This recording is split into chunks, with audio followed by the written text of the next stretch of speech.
او دا زموږ سکول چې دی دا په ټول پاکستان کې چې کوم افغان کډوال دي د کیمپو په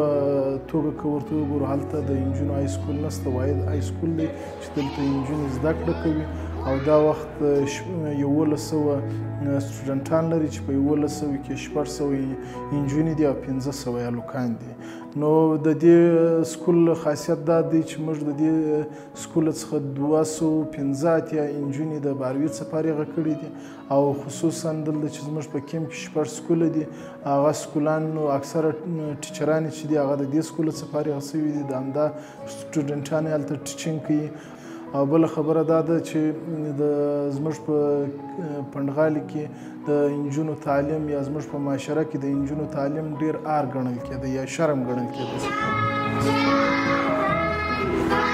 په ټول پاکستان کې واحد د انجونو های سکول دی کار دا ده چې موږ زیات فوکس پر څه وکړو د انجونو پر زده کړه باندې وکړو د انجونو پر تعلیم باندې وکړو نو خوشبختانه بیا دا وخت په سرانانو کې 3000 انجونې په زده کړه بوخت دي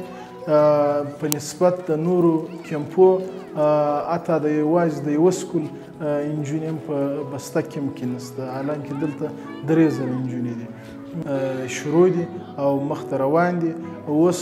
موږ 215 انجونې د باروي څخه فارغه لرو چې په دې کې